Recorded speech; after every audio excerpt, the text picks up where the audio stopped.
One of the most common worries we hear from parents is that they don't really know how much baby's getting from the breast, and that's a real worry for mums because they can't see how much they're getting. However, the good news is that there's many ways of gauging how much milk they've had. So in the first 24 hours after you've had baby, you should be looking to make sure that they've got 1 to 2 wet nappies, and that also they've got the meconium, which is that black sticky poo, and that's a real good indication that things are going well and you're going in the right direction. When you get to about day 5, then you're looking for that lovely soft yellow poo in consistency and wet nappies as well. Going forward after 5 days, you're then looking at heavier wet nappies, and of course that yellow poo is still a really important part to look for because that shows that feeding is going really well. At 6 to 8 weeks, what will happen with baby is you'll get worried because they haven't had a poo. But don't worry about it, because what happens with a breastfed baby is they go into their own individual little pattern, and they might not have a poo for 2 days or 3 days or even 4 days. But the point is, don't worry, because that is natural for a breastfed baby. As long as when they do go, it's lots of it, lots of yellow poo, and lots of heavy wet nappies still. Everything is absolutely fine. The only thing you might need is a lot of baby wipes.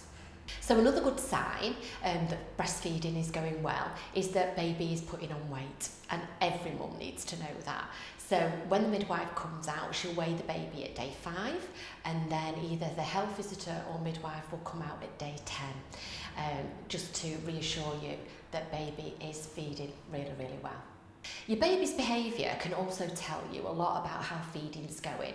So if they're lovely and settled while they're feeding and following feeding, you know that things are going really well.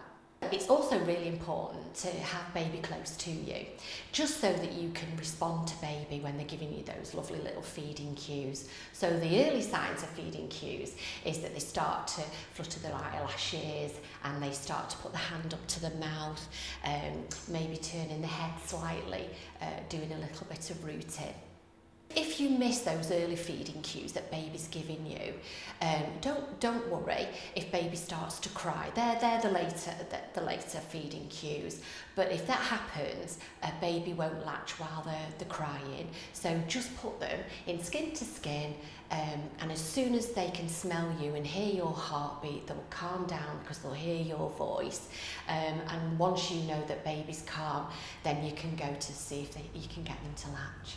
Once you've got baby latched to the breast, what you will find is when they first go on, they do quite rapid sucks, and then as soon as your letdown has kicked in, then they'll go into bigger sucks, really strong sucks, and you'll see the jaw moving and the little cheeks will puff out, and you can actually hear them swallowing milk.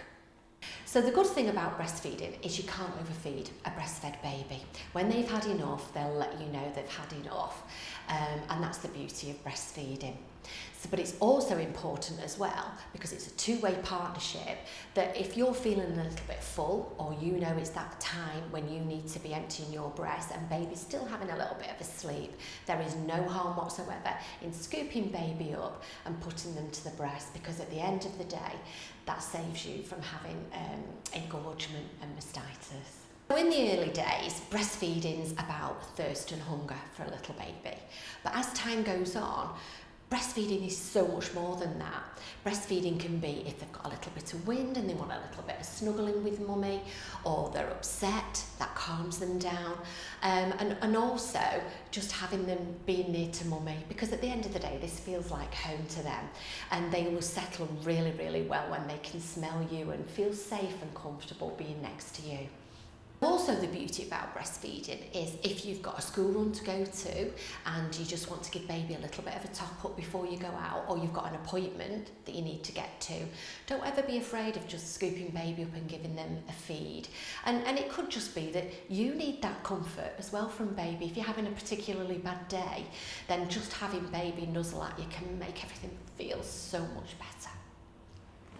So just remember, if you're ever worried about how feeding's going, that you're worried about babies feeding, their nappies, or even that you're worried about their weight gain, you know that there's always somebody at the end of the phone that you can ring. You can ring the infant feeding team, or you can ring the health visitor or your midwife, because at the end of the day, we're all there to help you on your breastfeeding journey.